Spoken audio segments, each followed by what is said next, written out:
Hey guys, it's Riley with Blackstone, and I want to say congratulations on getting your first or second or third PH-01 honing machine. This thing's a game changer. I love it, and I know you're gonna love it. So we're gonna do a quick little video just to show you guys how to use it, how to properly maintain it, so that way you're good to go.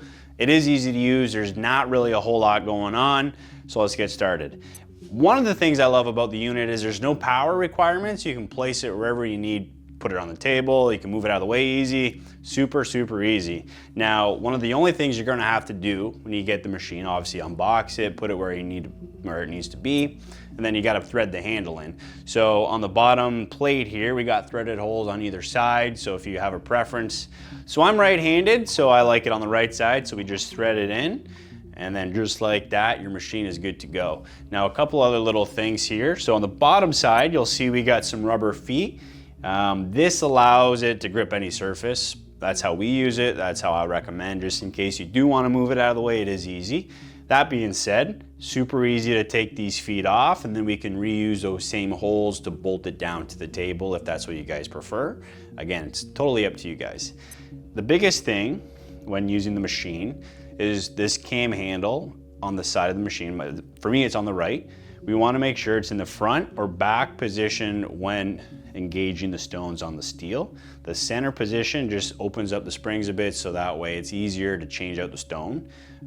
If you do hone with it in the center position, you're not taking that burr off, so just make sure it's forward or back. Doesn't matter which one, forward or back is the same. Now to take out the stones, we'll move it to the center position. On the top here, we got a couple buttons. You just push them down. It's gonna pop out the inserts. Now what this is gonna allow us to do is A, change the stone when it wears down, flip the stone to the back side to gain more life, and also to give the stone a little bit of a clean.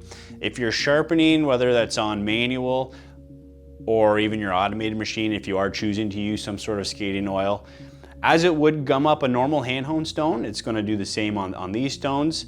So just giving her a quick little wipe down just to get rid of that debris, any little buildup from that oil, get her back to a nice clean surface. So depending on how busy your shop is, honestly, you could do this at the beginning of the day, at the end of the day, just to make sure that the stones are good.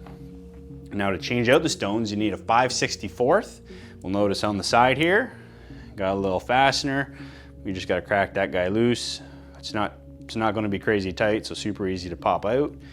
And then now your stone comes out. You can flip it to the other side, put in your new stone, tighten it back up, and away you go. I do want to emphasize when tightening up the stone, we want to make sure we do not over tighten, which can be hard and can be hard to show on a video. Now, what I like to do is basically just use one finger until I can't push it anymore, I can't tighten it anymore. That ensures that it's tight enough. We're good to go. We're not going to over tighten. And at this point, we can drop it back into the top. You'll hear that click. Again, re-engage the cam handle, move to the forward, and now you're good to go. In terms of maintenance for the machine, there's not really a whole lot other than obviously, when we're honing, we're taking off those steel shavings, that burr from the blade, which is gonna fall down. So just grab yourself a towel and give it a wipe down just to remove anything. If you have a shop vac, you can go in and clean. Another thing you wanna make sure of is these rails underneath, which is what moves this top plate up and down as it's going along the blade, remain clean. So as that dust and those debris, the shavings fall down, it can get in there. So if you start to notice that this isn't going down as easy and it's not as easy to move, grab some WD-40, give it a little spray. What that's gonna do is kind of get rid of all that debris stuck in. It's gonna move it out of the way just to ensure that those rails are working properly. So now that we've gone through the maintenance and how to properly use and take care of the machine, I just want to show you how to use it, which is super easy. So if you're doing just steel, you can load just the steel. Obviously, if you got your boots, you can put your boots in. So let's load in the steel after it's been sharpened. Drops in, and all you got to do is there and back a couple times, and the burr's gone. Now, with that being said, I want to emphasize that speed and pushing really hard is not going to make that burr come off any faster. In fact, it's probably going to do more damage. I'm going to show you how easy it is to move it with just 2 fingers. make sure when you are doing it, you are obviously, you know, gripping the handle. You wanna make sure you do have control, but really, you know, I wanna emphasize you do not need to go fast. You do not need to go hard. Let the machine do the work. Let the stones take the burr off, and, you know, go there and back 2-3 times and you're done. Move on to the next one. So all that being said, if you have any problems or if you still got questions, please, please, please give us a call.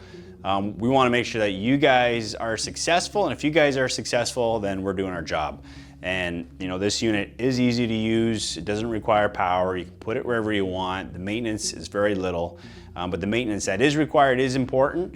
So if you still have questions, please give us a call. We can set up a FaceTime. We can do a phone call, whatever it is you need to make sure that you guys are up and running and you're good to go.